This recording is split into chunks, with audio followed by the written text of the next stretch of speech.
اللہ تعالیٰ کے، جو اللہ تعالیٰ نے چاہا ہمیشہ وہی ہو کے رہا اور وہی ہو کر رہے گا۔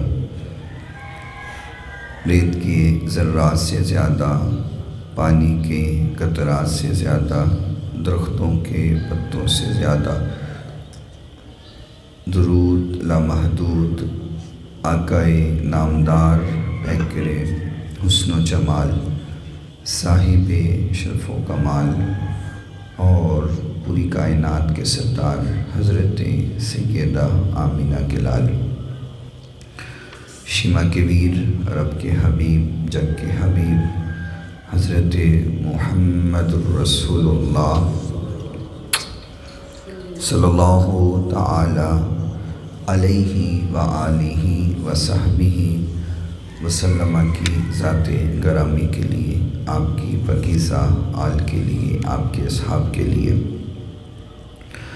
اور صبح قیامت تک آپ سے محبت کرنے والوں، عشق کرنے والوں، پیار کرنے والوں پہ اللہ تعالیٰ اپنی کروڑوں اربوں کھربوں رحمتوں اور برکتوں کا نزول فرمائے۔ آج رمضان المبارک کا دوسرا جمعہ ہے اور دوسرا عشرہ، اور یہ دوسرا عشرہ مغفرت کا ہے، گناہوں سے خلاصی کا ہے، رحمت کا عشرہ ہم گزار چکے اور یقینی طور پر ہم نے اللہ کی رحمتوں کو حاصل کرنے کی پوری کوشش کی ہے اور پوری تگ و دو کر کے ہم نے اللہ تعالیٰ کی رحمت کو یقینی طور پر حاصل کر لیا ہوگا، کیونکہ اللہ اپنے بندوں کی محنتوں کو کبھی بھی ضائع نہیں کرتا ہے۔ اگر ہم نے کوشش کی ہے تو اللہ نے ہمیں اپنی رحمتوں سے بھی ضرور نوازا ہے۔ دوسرا عشرہ بخشش کا شروع ہو چکا ہے اور ہمیشہ ہی انسان کو اللہ سے معافی مانگتے رہنا چاہیے، اپنے گناہوں کی بخشش طلب کرتے رہنا چاہیے، چونکہ یہ فیصلہ اللہ تعالیٰ نے قرآن مجید فرقان حمید میں کر دیا ہے کہ ان اللہ یحب التوابین ویحب المتطہرین، فرمایا بے شک جو توبہ کرتا ہے، اپنے گناہوں کی معافی طلب کرتا ہے، تو فرمایا اللہ اپنے اس بندے سے بڑی محبت کرتا ہے۔ اللہ کی محبت حاصل کرنے کے لیے اور اللہ کے محبوب بننے کے لیے یہ ضروری ہے کہ ہم اپنے گناہوں کی معافی مانگتے رہیں، اور ایسا نہیں ہے کہ ہم ایک بار معافی مانگیں تو اللہ معاف کر دے، دوبارہ پھر گناہ ہو اور پھر معافی مانگیں تو اللہ معاف نہ کرے، ایسا نہیں ہوتا کبھی بھی۔ یہ دنیا کا دستور ہے کہ دنیا میں ہم ایک بار معافی مانگیں، دو بار معافی مانگیں، تیسری بار مانگیں تو دنیا کے وڈیرے، وزیر، بادشاہ، ان کا جملہ ہوتا ہے کہ تم نے تو کام ہی پکڑ لیا ہے، روزانہ غلطی کرتے ہو، روزانہ معافی مانگتے ہو، کتنی غلطیاں ہم تمہاری معاف کریں گے، تم نے تو طریقہ ہی بنا لیا ہے، تو پخنڈ ہی پھاڑ لیا ہے کہ ہر بار غلطی کرنا ہے تو ہر بار معافی مانگنا ہے۔ تینوں کنی کوار میں معافی کر، کنی کوار تیری غلطیاں نو میں نظر انداز کرا۔ یہ دنیا کا اصول ہے، دنیا کا دستور ہے، لیکن اللہ کا یہ قانون نہیں ہے۔ خالق نے فرمایا کہ مرنے سے پہلے جب تک انسان کا سانس چل رہا ہے اور اس کے جسم کے اندر جان باقی ہے، موت ابھی تک نہیں آئی، موت سے پہلے انسان جتنی بار بھی مجھ سے معافی مانگے گا میں اتنی بار اپنے بندے کو معاف کر دوں گا، اور صرف معاف ہی نہیں کرتا اللہ تعالیٰ کا قانون ہے، فرمایا کہ اِلَّا مَن تَابَ وَآمَنَ وَعَمِلَ عَمَلًا صَالِحًا، فَأُولَٰئِكَ يُبَدِّلُ اللَّهُ سَيِّئَاتِهِمْ حَسَنَاتٍ۔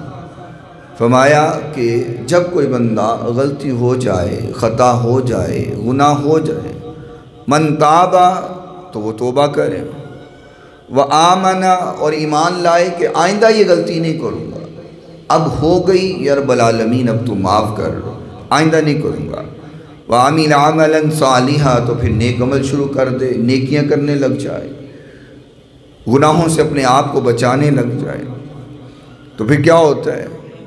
کیا صرف گناہ معاف ہوتے ہیں؟ فرمایا نہیں، صرف گناہ معاف نہیں ہوتے۔ فَأُولَٰئِكَ يُبَدِّلُ اللَّهُ سَيِّئَاتِهِمْ حَسَنَاتٍ، ایسے لوگوں کے گناہوں اور غلطیوں کو اللہ نیکیوں میں تبدیل کر دیتا ہے۔ یعنی توبہ کرنے کی دیر ہے، اللہ جنس ہی بدل دیتا ہے۔ ایک ہے گناہ کی جنس، ایک ہے نیکی کی جنس۔ چاہیے تو یہ کہ جب توبہ کی معافی مانگی تو نامہ اعمال میں اگر 15 سال 20 سال 50 سال کے گناہ لکھے ہیں تو اللہ اس کو صاف کر دے اور نامہ اعمال جو ہے بلینک ہو جائے، بالکل صاف ستھرا ہو جائے، اس میں کچھ بھی نہ رہے۔ لیکن ایسا نہیں کیا، فرمایا کہ توبہ کی، اپنے گناہوں کی معافی مانگی، تو صرف نامہ اعمال کو صاف نہیں کیا بلکہ کیا کیا کہ اتنے سال 15 20 50 سال جو زندگی کے گناہ کرتا رہا تھا، اللہ یوں لکھ دیتا ہے کہ یہ گناہ نہیں کرتا رہا بلکہ نیکیاں کرتا رہا۔ یعنی نیکیاں بن گئے وہ سارے کے سارے گناہ زندگی کے۔ کیا ایسا کریم کوئی اور بھی ہے جو غلطیوں کو بدل کر کے یہ لکھ دے کہ یہ غلطی نہیں کرتا رہا بلکہ یہ تو مجھے راضی کرتا رہا ہے؟ اور یہ بھی ہم پر حضور کا بڑا احسان ہے، وگرنہ آپ پہلی قوموں کو دیکھیں ان کے ساتھ کیا حال ہوا، ان کی تاریخ اٹھائیں، ان کی زندگیاں اٹھائیں، ایک ایک گناہ کرتے تھے اور اللہ کو اس پر عذاب آ جاتا، ایک ایک غلطی پر اللہ کا عذاب ان پر مسلط ہوا۔ اور میرا خیال ہے کہ اگر ہم اپنا موازنہ کریں، کمپیریزن کریں، تو جو ایک ایک گناہ پر ان پر عذاب آتا رہا ہے، آج وہ سارے کے سارے گناہ ہم میں موجود ہیں، لیکن عذاب نہیں آ رہا۔ نہ تو آسمان سے پتھروں کی بارش ہو رہی ہے، نہ آسمان سے ٹڈیوں اور مینڈکوں کی بارش ہو رہی ہے، نہ آسمان سے ہم پہ آگ برسائی جا رہی ہے، نہ ہماری بستی کو، ہمارے علاقے اور شہر کو اس طرح الٹا کر کے پھر پتھر برسائے جا رہے ہیں، نہ ہی ہمارے پانی اور کھانوں کے اندر خون نکل رہا ہے، نہ ہی ہمارے لوگوں کو بندر اور خنزیر بنایا جا رہا ہے۔ اس کی وجہ کیا ہے کہ میرے محبوب نے دعائیں کی ہوئی ہیں، یہ آقا کی دعائیں ہیں۔ اور حضور نبی کریم صلی اللہ علیہ وسلم نے فرمایا نا کہ قیامت کے روز پوری دنیا سے جتنا ایمان ہے وہ ختم ہو جائے گا اور پوری روئے زمین کا ایمان سمٹ کر کے وہ میرے مدینے میں آ جائے گا۔ بنتی ہے ویسے یہاں سبحان اللہ، یعنی کہ ساری کائنات کا ایمان وہ سارا اکٹھا ہو کے مدینے میں آ جائے گا۔ کیوں مدینے میں آ جائے گا؟ چونکہ اعلیٰ حضرت فرماتے ہیں ایمان کی جان جو مدینے کے اندر ہے، تو جان ہے جہان کی، جان ہے تو جہان، ذات مدینے میں موجود ہے، اسی لیے پوری کائنات کا ایمان سمٹ کر کے مدینے میں آ جائے گا۔ اور فرمایا جو ایمان کی حالت میں ایمان کے ساتھ میرے مدینے میں مرے گا، اس کی شفاعت مجھ پر واجب ہو جاتی ہے، اس کی شفاعت میں ضرور کروں گا جو ایمان کی حالت میں میرے مدینے میں مرا ہے۔ اور یہ تو آج کی بات ہے، حضور کے زمانے کی کیا بات ہوگی سبحان اللہ، جنہوں نے حضور کو دیکھا ہے، حضور کے لبوں سے احادیث کو سنا ہے۔ آج ہم 1450 سال بعد حضور کی بات کو سنتے ہیں تو دل میں سکون پیدا ہوتا ہے۔ تو جنہوں نے لب مصطفیٰ سے ڈائریکٹ سنا ہوگا، ذات فخری نے نا اس تصور کو اپنے اشعار میں بیان کیا ہے کہ وہ زمانہ کیسا تھا۔ میرا دل کرتا ہے میں آپ کو سناؤں، آپ یقین کریں، سکون محسوس کریں گے۔ وہ لکھتا ہے کہ ساری صدیوں پہ جو باری ہے وہ لمحہ ملتا، ساری صدیوں پہ جو بھاری ہے وہ لمحہ ملتا، کاش سرکار دو عالم کا زمانہ ملتا۔ سبحان اللہ بنتی ہے۔ ایک ایک شعر میں اس نے موتی پروئے ہیں، اور یقین کریں آپ سبحان اللہ دل سے آپ کی نکلے گی۔ ساری صدیوں پہ بھاری ہے وہ لمحہ ملتا، کاش سرکار دو عالم کا زمانہ ملتا۔ آپ کو دیکھتا مکے سے میں ہجرت کرتے، آپ کو دیکھتا مکے سے میں ہجرت کرتے، آپ کا نقش قدم آپ کا رستہ ملتا۔ آپ کو دیکھتا طائف میں دعائیں دیتے، یوں میرے صبر و تحمل کو سلیقہ ملتا۔ آپ کے سامنے رکھ دیتا میں سب کچھ لا کر، آپ کے سامنے رکھ دیتا میں سب کچھ لا کر، آپ کے سامنے مال و زر زندگی سب کچھ آپ کے سامنے رکھ دیتا میں سب کچھ لا کر، نصرت دین کے لیے جب بھی آپ کا اشارہ ملتا۔ وہ اپنا گھر بار لٹا دیتا تو اس کے بدلے، وہ اپنا گھر بار لٹا دیتا تو اس کے بدلے حب سرکار مدینہ کا خزانہ ملتا۔ آپ کے پیچھے کھڑے ہو کے نمازیں پڑھتا، آپ کے پیچھے کھڑے ہو کے نمازیں پڑھتا، آپ کے قدموں کے پیچھے مجھے سجدہ ملتا۔ بھول جاتا میں کسی طاق میں رکھ کر اپنی آنکھیں، بھول جاتا میں کسی طاق میں رکھ کر اپنی آنکھیں، آپ کو دیکھتے رہنے کا ایک بہانہ ملتا۔ آپ کی طرح بٹھاتا میں اسے شانوں پر، آپ کی طرح بٹھاتا میں اسے شانوں پر، راہ میں آپ کا جب کوئی نواسا ملتا، زندگی آپ کے قدموں میں بسر ہو جاتی، زندگی آپ کے قدموں میں بسر ہو جاتی، جاں فدا کرنے کی خاطر مجھے جو غزوہ ملتا، حشر تک میری غلامی یوں ہی قائم رہتی، حشر تک میری غلامی یوں ہی قائم رہتی، میری ہر نسل کو فخری یہی ورثہ ملتا۔ حضور کا زمانہ ملتا تو پھر تو کیا کمال تھا۔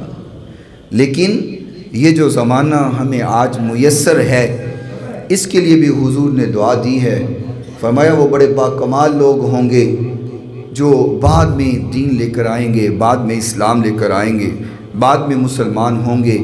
تو صحابہ کرام رضوان اللہ علیہ مجمعین نے سوال کیا، فرمایا یا رسول اللہ صلی اللہ تعالیٰ علیہ وسلم، آپ ان لوگوں کی بات کرتے ہیں جو بعد میں آئیں گے، حالانکہ وہ صحابی بھی نہیں ہوں گے، وہ تابعی بھی نہیں ہوں گے، تبع تابعی بھی نہیں ہوں گے، تو پھر وہ باکمال لوگ کیوں ہیں؟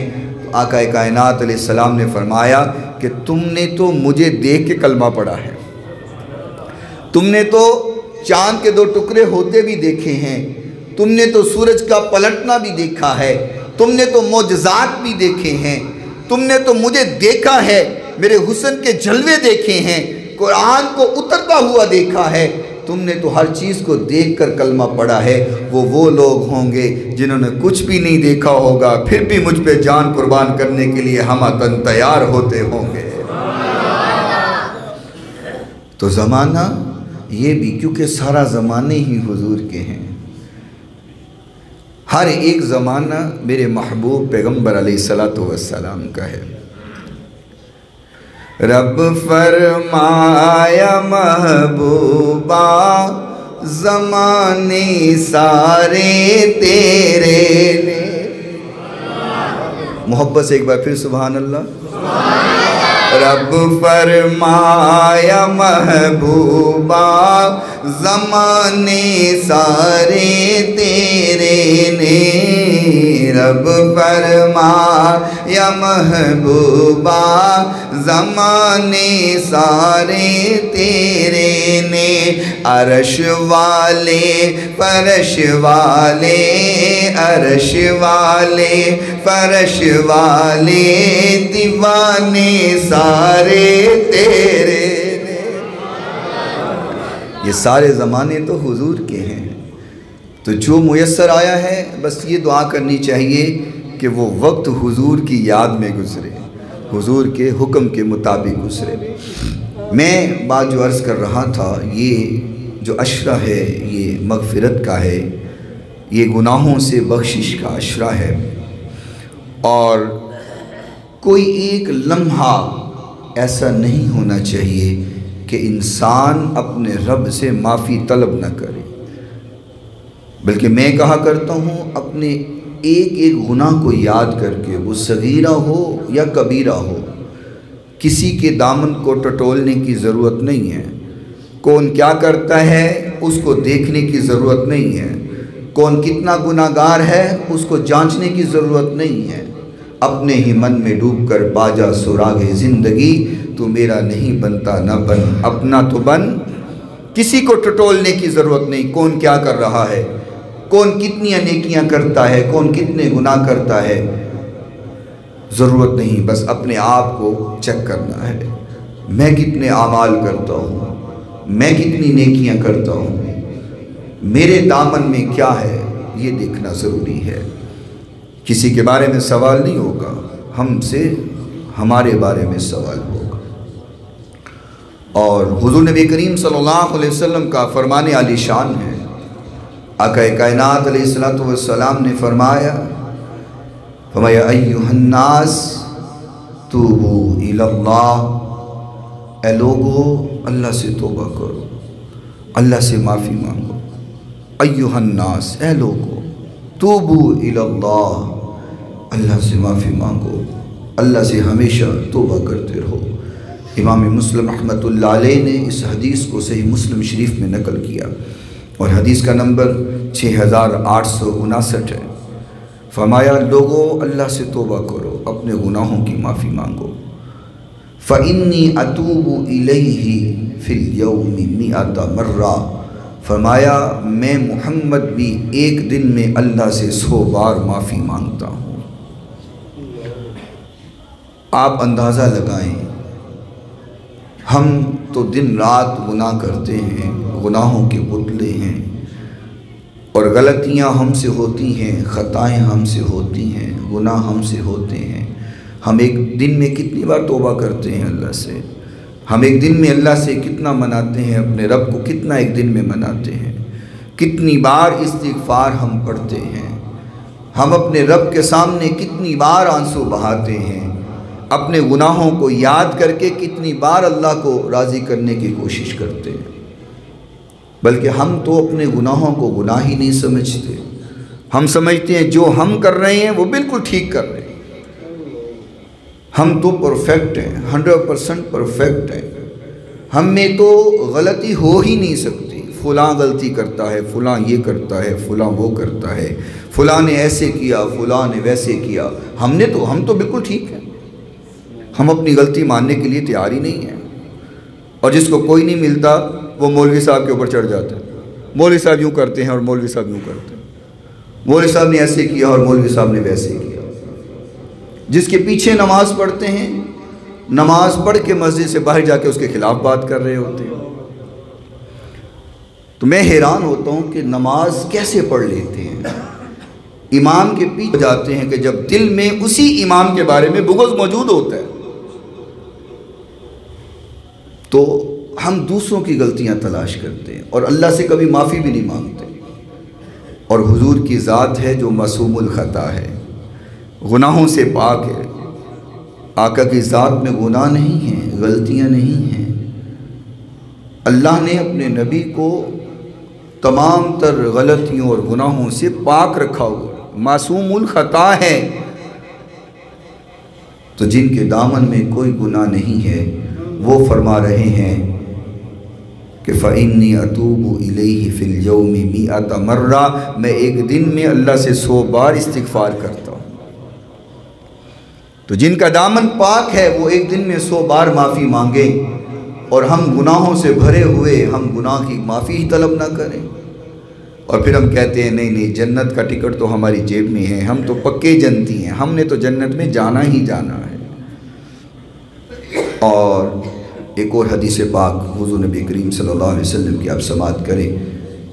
یہ حدیث جامع ترمذی میں موجود ہے، حدیث کا نمبر 2499 ہے، ابن ماجہ میں 4251، مسند احمد میں 13054، اور سنن دارمی کے اندر یہ حدیث 2729 نمبر حدیث ہے۔ حضرت انس بن مالک رضی اللہ تعالی عنہ اس حدیث کے راوی ہیں۔ فَمَا كُلُّ بَنِي آدَمَ خَطَّاءٌ وَخَيْرُ الْخَطَّائِينَ التَّوَّابُونَ، فرمایا آدم کی ساری اولاد خطا کار ہے، آدم کی ساری اولاد خطائیں کرنے والی ہیں، ان سے گناہ ہو جاتے ہیں، خطائیں ہو جاتی ہیں، کیونکہ خطا نہ ہو تو وہ تو پھر انسان ہی نہیں ہے۔ فرشتے ہیں جن سے خطائیں نہیں ہوتی، انسان سے خطا ہو جاتی ہے، وہ بھول جاتا ہے، بھولنا اس کی فطرت میں شامل ہے۔ فرمایا آدم کی ساری اولاد خطا کار ہے، وَخَيْرُ الْخَطَّائِينَ، ان میں کچھ بہترین خطا کار بھی ہیں۔ توجہ ہے، بہترین کون ہے؟ بہترین خطا کار ہے۔ کیا عجب بات ہے، خطا کار بھی ہیں اور بہترین بھی ہیں۔ آپ نہیں پہنچے وہاں پر۔ آدم کی ساری اولاد خطا کار ہے، لیکن کچھ خطا کار بھی ہیں اور بہترین بھی ہیں۔ یہ اللہ کا قانون ہے۔ دنیا کے قانون میں خطا کار بہترین نہیں ہوتا۔ دنیا کے قانون میں خطا کار کو سزا ہمیشہ دینے کے لیے لوگ تیار رہتے ہیں، لیکن رب کے قانون میں ایسا نہیں ہے۔ فرمایا اللہ کے قانون میں کچھ بہترین خطا کار بھی ہیں۔ یا رسول اللہ، وہ کون سے خطا کار جو بہترین ہے، جو بہترین خطا کاروں میں شامل ہوتے ہیں؟ فرمایا جب غلطی ہوتی ہے تو التوابون، وہ توبہ کرنے لگ جاتے ہیں۔ یعنی کہ خطا کار تو ہیں ہم، غلطیاں تو ہیں، خطائیں ہیں، لیکن جب انسان توبہ کرتا ہے تو اللہ اس کو بہترین لوگوں میں شامل کر دیتا ہے۔ معافی مانگتا ہے، اللہ اس کو پھر بدترین میں نہیں رکھتا، اس کو بہترین میں رکھتا ہے۔ اور یہ قانون صرف اللہ کا ہے، کسی اور کا قانون نہیں ہے۔ یہاں تو بعض نبیوں نے بھی کہا تھا کہ یا رب العالمین تیرے بندے نے جے گناہ کیتے نے تو جانتے ہو، جانا سانو نہیں پتہ۔ میں آقا کی بات نہیں کر رہا، آقا نے تو رو رو کے دعائیں کی۔ آقا نے کہا تھا یا اللہ میں نہیں کہوں گا ایسے کہ تیرے بندے ہیں تو معاف کر چاہے سزا دے، اللہ میں نہیں کہوں گا، میں تو یہی کہوں گا میری امت کو بخش دے۔ لیکن کچھ نبیوں نے کہا تھا کہ یا رب العالمین تیرے بندے ہیں، بخشنا ہے بخش دے، نہیں بخشنا تیری مرضی ہے۔ لیکن اللہ فرماتا ہے نہیں، میرا قانون تو یہ نہیں ہے نا۔ اگر اللہ کا قانون یہی ہوتا تو جرب کو نہیں مانتے، وہ تو پھر رات کو روٹی کھا کے سوتے نا، ان کا رزق بند ہو جاتا۔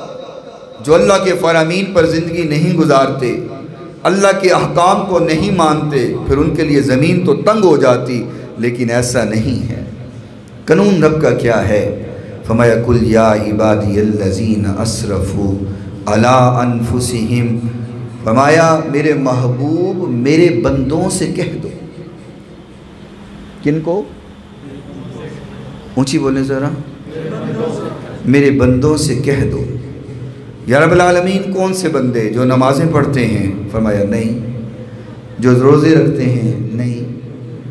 جو صدقہ خیرات کرتے ہیں، دن رات روتے رہتے ہیں، سجدے میں سر رکھے رکھتے ہیں؟ یا رب العالمین وہ؟ فرمایا وہ تو ہیں ہی میرے نا، یہاں ان کا تذکرہ نہیں ہو رہا۔ یا رب العالمین قل یا عبادی الذین کہہ رہا ہے ان سے کون سے بندے مراد ہیں جو تیرے بندوں کی مدد کرتے ہیں، جو اولیاء کرام ہیں، جو بزرگان دین ہیں، جو علماء کرام ہیں، جو تیرے سامنے سجدہ ریز ہوتے ہیں، وہ فرمایا نہیں، یہاں سے وہ مراد نہیں ہیں۔ یا رب العالمین یہاں سے کیا مراد ہیں؟ فرمایا اسرفوا علی انفسہم، یہاں سے وہ مراد ہیں جنہوں نے گناہ کر کر کے اپنی جانوں پہ ظلم کیا ہوا ہے۔ اللہ اللہ اللہ، نیک لوگوں کی بات نہیں ہو رہی، جنہوں نے زندگی بھر گناہ کرتے کرتے اللہ کی ناراضگی لیتے لیتے اپنی جانوں پہ ظلم کیا ہوا ہے۔ خالق فرماتا ہے یہاں سے وہ مراد ہے، وہ بھی میرے ہی بندے ہیں۔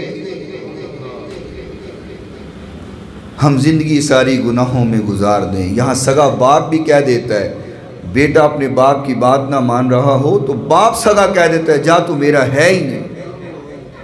کیوں جی ہوتا ہے نا زمانے میں، بیٹا زیادہ نافرمان ہو نا، بدتمیز ہو، بد اخلاق ہو تو سگا باپ کہہ دیتا ہے تو میرا نہیں ہے، نکل جا کر، تو میرا ہے ہی نہیں۔ لیکن خالق فرماتا ہے نہیں، جو نیک ہیں وہ تو میرے ہیں، لیکن اسرفوا علی انفسہم، جنہوں نے گناہ کرتے کرتے اپنی جانوں پہ ظلم کر لیا ہے وہ بھی میرے ہی بندے ہیں۔ یا رب العالمین کیا کہنا ہے ان سے؟ فرمایا ان سے کہہ دیجئے لا تقنطوا من رحمت اللہ، میری رحمت سے کبھی نا امید نہ ہونا، میری رحمت سے کبھی نا امید نہ ہونا۔ کبھی مت سوچنا کہ میں نے تجھے چھوڑ دیا ہے۔ بندہ پڑا ہونا ہسپتال کے اندر تو لوگ بھی تھک جاتے ہیں، جن کا ہسپتال میں پڑا ہو، روزانہ آنا جانا، ہسپتالوں میں راتیں گزارنا کون سا آسان کام ہے۔ دعا کرتا ہوں یا رب العالمین جتنے بیمار ہیں سب کو شفاء کاملہ عاجلہ عطا فرما۔ بڑا مشکل مرحلہ ہوتا ہے کہ گھر کا کوئی فرد ہسپتال میں ہو، پورا گھرانہ ڈسٹرب ہو چکا ہوتا ہے، روزانہ وہاں پہ راتیں گزارنا، پھر آنا جانا، ادویات لانا، بڑے مشکل مراحل ہوتے ہیں۔ تو جب سب تھک جاتے ہیں نا تو بندہ چارپائی پہ لیٹا ہو تو بیوی کو آواز مارتا ہے، وہ بھی سو گئی ہے، تھکی ہوئی ہے، اولاد کو آواز مارتا ہے، وہ بھی سو گئے ہیں، ماں کو آواز مارتا ہے، وہ بھی سو گئی ہے، باپ کو آواز دیتا ہے، وہ بھی یہاں پہ موجود نہیں ہے۔ تو پھر جب تھک جاتا ہے نا چاروں طرف سے تو پھر آواز لگاتا ہے یا اللہ۔ میں اکثر کہا کرتا ہوں، آج جو لوگ کہتے ہیں نا ہمارے پاس ٹائم نہیں ہے اللہ کے لیے، سارے بولتے مولوی صاحب سر خود کو نویل کوئی نہیں، سانو نہیں ٹائم ملتا۔ تو میں اکثر کہا کرتا ہوں ایسے نہ کہا کرو کہ ٹائم نہیں ہے، کیونکہ جب اللہ ٹائم نکالتا ہے نا تو پھر ٹائم نکل آتا ہے، پھر ہسپتال کی چارپائی پہ پڑا ہوتا ہے، پھر بڑا ٹائم ہوتا ہے، پھر کہتا ہے یا اللہ، تو خالق وہاں بھی کہتا ہے لبیک یا عبداللہ، میرے بندے میں حاضر ہوں، بول کیا کہنا چاہتا ہے۔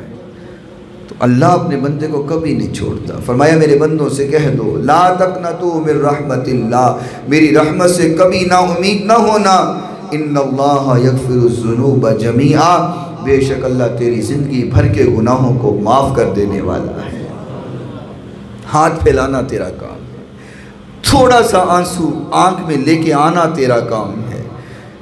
انسان اللہ کے ڈر سے روئے اپنے گناہوں کو یاد کر کے، اور وہ اتنا بھی نہ روئے کہ رو رو کر کے اس کے کپڑے بھی آنسوں سے تر ہو جائیں، داڑھی بھی آنسوں سے تر ہو جائے۔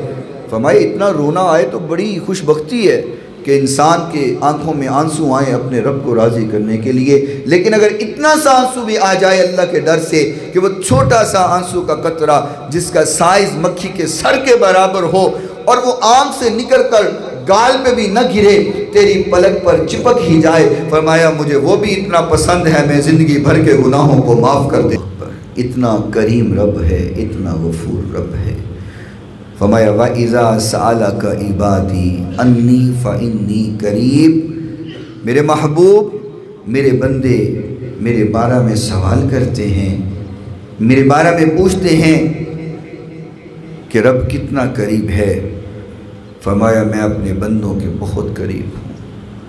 جب وہ دعا کرتا ہے تو میں اپنے بندے کی دعا کو سن لیتا ہوں، اس کو عطا کر دیتا ہوں۔ اقبال نے کہا ہے، فرمایا تجھ کو شکوہ ہے مت دعا نہیں ملتا، تجھ کو شکوہ ہے مت دعا نہیں ملتا، اس کو گلا ہے دست دعا ہی نہیں ملتا۔ تو شکوہ کرتا ہے کہ دعائیں سننے والا کوئی نہیں، اللہ کہتا ہے مجھ سے مانگنے والا ہی کوئی نہیں۔ تم مانگنے والے تو بنو نا، تم مانگو تو صحیح، تو اللہ خوش ہوتا ہے۔ میں بس آخری حدیث سنا دوں، ٹائم تھوڑا ہے۔ حضور نے بتایا ہے کہ اللہ کتنا خوش ہوتا ہے جب بندہ توبہ کرتا ہے، اپنے گناہوں کی معافی مانگتا ہے، تو اللہ کتنا خوش ہوتا ہے۔ حضور نے مثال دی، فرمایا حضرت انس رضی اللہ تعالیٰ عنہ اس حدیث کے راوی ہیں، اور یہ حدیث بھی صحیح مسلم شریف میں موجود ہے، حدیث کا نمبر 696 ہے، اور بخاری میں یہ حدیث 6308 نمبر پر حدیث موجود ہے۔ فرمایا ایک بندہ جب توبہ کرتا ہے تو اللہ کو کتنی خوشی ہوتی ہے۔ حضور نے مثال دی کہ ایک شخص جنگل میں جا رہا تھا، اس کے پاس ذات راہ تھا، اس کے پاس سواری تھی، اور جنگل سے گزرتے گزرتے اس کو تھکاوٹ محسوس ہوئی۔ اس نے سوچا میں کچھ دیر یہاں پہ آرام کرتا ہوں، کچھ دیر رک جاتا ہوں۔ تو اس نے وہاں پہ سٹے کیا، رک گیا، لیٹ گیا، اس کی آنکھ لگ گئی۔ جب سو گیا، کچھ دیر بعد آنکھ کھلی تو دیکھتا ہے وہاں سواری بھی موجود نہیں ہے، اس کا ذات راہ بھی نہیں ہے، جو کھانے پینے کا تھوڑا بہت سامان تھا وہ بھی نہیں ہے۔ اب جب سواری بھی نہیں، بیابان ہے، جنگل ہے، تو اس نے دائیں بائیں آگے پیچھے چاروں طرف دیکھا، اس کو نہیں ملا، نہ سواری ملی نہ اس کو ذات راہ ملا۔ اب زندگی کی امیدیں کم ہو گئی کہ کھانا پینا بھی نہیں ہے جو کھا کے زندہ رہے، سواری بھی نہیں ہے جو سوار ہو کر کے منزل کو پہنچ جائے۔ اب پریشان ہوا، تھک ہار کے پھر لیٹ گیا۔ جب وہاں دوبارہ اس کی آنکھ لگی، کچھ دیر بعد آنکھ کھلی تو اس نے دیکھا وہاں سواری بھی موجود ہے، کھانے پینے کا سامان بھی موجود ہے۔ اب آپ تصور میں جا کے دیکھیں، جب زندگی کی امید دوبارہ مل جائے تو کتنی خوشی ہوتی ہے۔ یہ اتنا خوش ہوا کہ خوشی میں اب اللہ کا شکر ادا کرنے لگا۔ تو شکر ادا کرتے ہوئے کیا کہتا ہے؟ کہتا ہے اللہم انت عبدی وانا ربک، اے اللہ تو میرا بندہ ہے، میں تیرا رب ہوں۔ یعنی کہ خوشی میں الفاظ الٹ ہو گئے۔ کہنا تو یہ تھا نا کہ میں تیرا بندہ ہوں، تو میرا رب ہے، لیکن خوشی میں الفاظ بدل گئے۔ کہنے لگا اللہم انت عبدی وانا ربک، تو میرا بندہ ہے، میں تیرا رب ہوں۔ آقا نے فرمایا اتنا وہ خوش ہوا کہ الفاظ ہی بدل گئے۔ فرمایا وہ تو خوش ہوا سو ہوا، لیکن جب بندہ اپنے رب کے سامنے روتا ہے، اللہ اپنے بندے پر اس سے بھی زیادہ خوش ہو جاتا ہے۔ ہماری توبہ کرنے سے اللہ خوش ہوتا ہے، اس قدر خوش ہوتا ہے جب ہم اپنے گناہوں کی معافی مانگتے ہیں، اپنے رب کو راضی کرتے ہیں۔ اس لیے میرے بھائی، جب بھی وقت ملے، جب بھی لمحہ ملے، اپنے رب کو راضی کریں، رو رو کر کے اپنے رب کو منائیں۔ یہ رمضان کی گھڑیاں بار بار میسر نہیں آتی، ملی ہیں، رب کو منا لیں۔ اللہ تعالیٰ میرا اور آپ کا آج کا سننا سنانا اپنی بارگاہ میں مقبول و منظور فرمائے۔ وآخر دعوانا الحمد